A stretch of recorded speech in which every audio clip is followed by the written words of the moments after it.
This is the Top 3 Turvy. What's up, race fans? My name is Daryl and welcome to Bay City for stage 1 of 3 in the quest to find our original Top 3 Turvy. Here's how it's going to work. In order of receipt, we've compiled the first 16 drivers that arrived at Bay City. Tonight, you'll see the first 2 groups of 4 go at it for 4 laps. Only the one driver with the most points from each group will move on. We'll do this again next week as well for stage 2, giving us our 4 group winning drivers for the 8 laps stage 3, where this time the driver with the lowest point total will be eliminated, giving us our first Top 3 Turvy.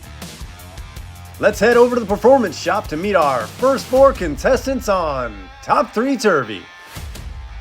First up, starting inside front row, driving the Karma GS6 for Milestone Diecast, it's Shotgun Cowboy. Outside front row in the Mustang Cobra for Stupid Fish Racing, it's Bubba Bass.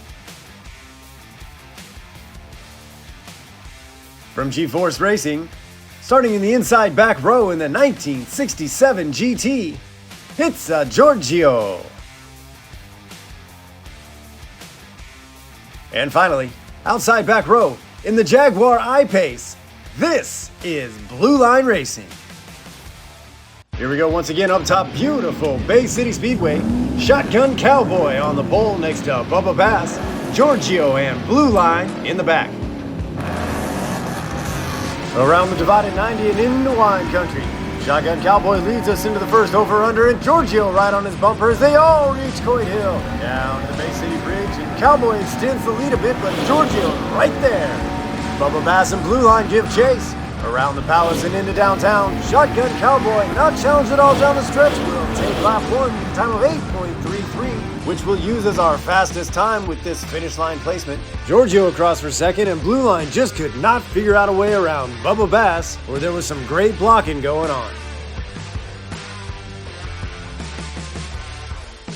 Let's check out the Top 3 Turvy replay. A gate to checkered win for Shotgun Cowboy, driving for Milestone Diecast in that familiar green and orange livery.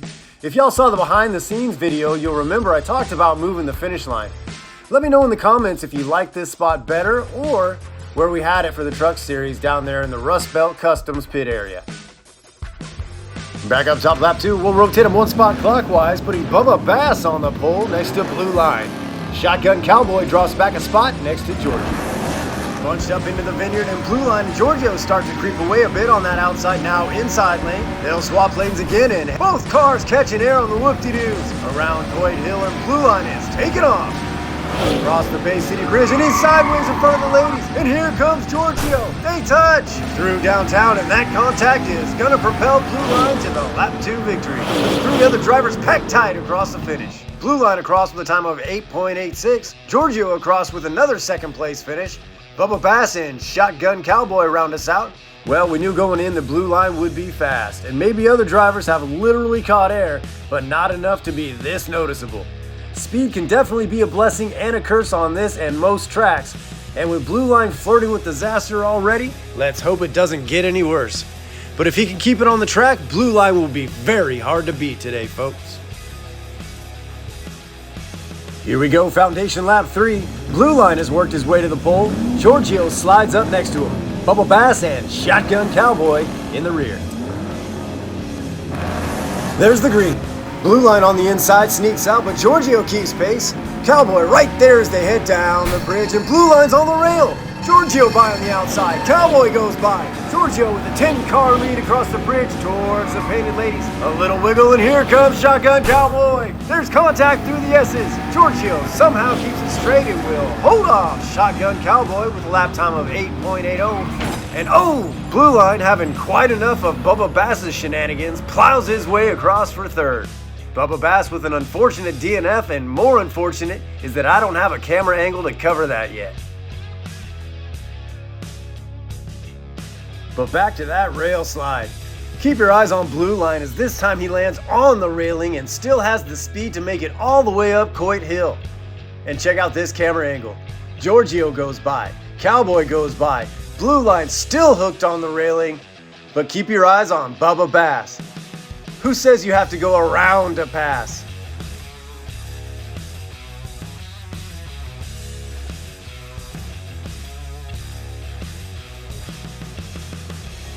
And that's where we lose them.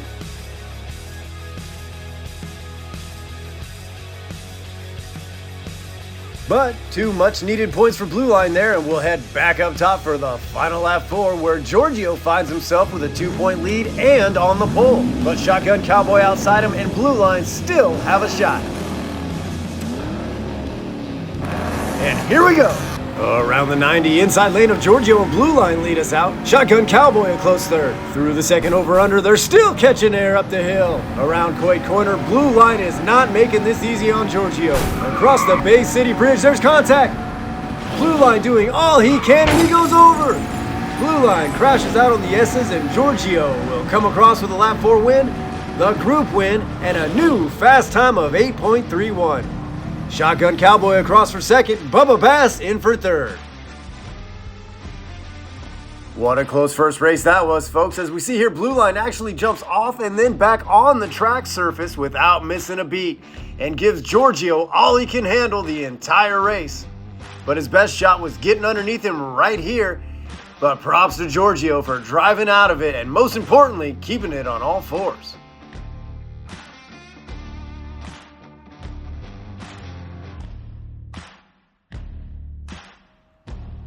So congratulations to Giorgio from G-Force Diecast Racing, the first finalist for the top 3 Turvy. Thanks a bunch to Shotgun Cowboy, Bubba Bass, and Blue Line. These castings will go right back to the end of the line and work their way back for another shot. And so, without any cool halftime show, let's take a second to thank our track sponsors, Rust Belt Customs and Spoolheads. Check them both out on Facebook or at spoolheads.com. Let's meet our drivers for Group 2. Starting on the pole position in the Alfa Romeo GT V6. Driving for the Neckel Racing Team, it's Neckel. Outside front row, driving for Old Sarge Racing in the 2012 Camaro, it's Old Sarge. Inside back row, in the 1967 Mustang Shelby GT500, driving for Dutch Clutch Racing, it's Dutch Vandershift. And finally, also in the 2012 Camaro, driving for Dubious Diecast, this is Mr. Dark. Once again, let's head back to the wine country atop beautiful Bay City Speedway. Neckel on the pole next to Old Sarge, Dutch Vandershift, and Mr. Dark in the rear. Gate drops, here we go. Around the dual 90, Neckel in that red Alfa Romeo leads him through wine country and across the Golden State Bridge, packed tight all the way up the hill. And there's the inside lane advantage. Vandershift trying to keep pace. Down past the ladies and around the palace, Neckel extending the lead into the downtown area and across the Bixby. Neckel will hold off Dutch Vandershift with a time of 8.77, and whoa, close third place finish there. Old Sarge beats Dark to the line in reverse.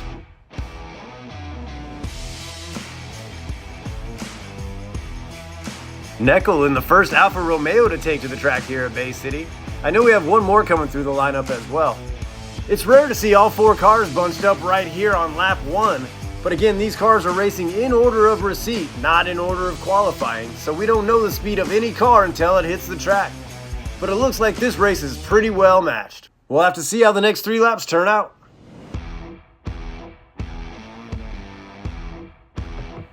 Back up top, lap 2, Old Sarge slides over and welcomes Mr. Dark to the front. Neckel drops back a spot next to Dutch Vandershift. And we're racing. Pretty even into the wine country, and Dark and Dutch pull out front on the bridge. And Dark is moving, folks. Down the hill toward the Bay City Bridge. So there's contact. Dark's loose but keeps control. Through the downtown area, they touch again. And Mr. Dark will capture lap 2 just in front of Dutch Vandershift with a time of 9.16. Old Sarge across for third. Neckel rounds us out in the 4th spot. And again, that's really going to tie things up atop the leaderboard. What a great 2-car race this turned out to be. Dark and Dutch from the outside lane took control early. Dark showing off the beautiful paint job, and Dutch Vandershift, amazing name by the way, spends most of the race trying to figure out a way around him. Two very well built castings here, but anything can happen at the top 3 Turvy. Foundation lap 3. Vandershift with a 1-point advantage works his way to the front next to Dark, who gets his pole shot. Old Sarge and Neckel in the rear. And there's the green. Dark pokes out early again, and again Vandershift keeps pace. Down the bridge to the crossover and up the whoop-de-doos. Outside lane opens up a huge advantage. Dark with about a 10-car length lead. All the drivers seem almost equally spaced apart. That's always good for viewers. Eye roll emoji. Back-to-back wins here for Dark, this time with an 8.73. Vandershift across for second, Neckel an easy third, and Old Sarge will close out lap 3 and take a look at these scores, folks. And also, I've been getting comments as to why I'm speeding up my videos and why I don't just let them play at normal speed. So here's that last lap at normal speed. This is, in fact, how fast the cars actually go. So I apologize if the chase cam seems a little all over the place at times. But at any speed, Dark owned that lap, and we have a tie at 9 going into our final lap 4. Dutch Vandershift on the pole trying to make this very difficult for Dark, but all 4 drivers within 4 points. There they go. One last time through the vineyard and on to the Golden State Bridge. Vandershift with the lead, but you couldn't get a coat of paint between him and Dark. Down from Coit Hill to the Bay City Bridge, Vandershift opening it up a little. Does Dark have one more run left in him? Here he comes, and no! Dutch Vandershift holds off Mr. Dark and will advance to get his shot at the original top 3 Turvy. Neckel across for third, and here comes Old Sarge. Thank you for your service, sir. Let's check out the replay while we await the final scores. Great showing by all these drivers today, but these two in particular were going at it all day. Congrats to Dutch for taking Bay City by storm on their first visit. We'll see casting number 2 the next time we see these other race teams.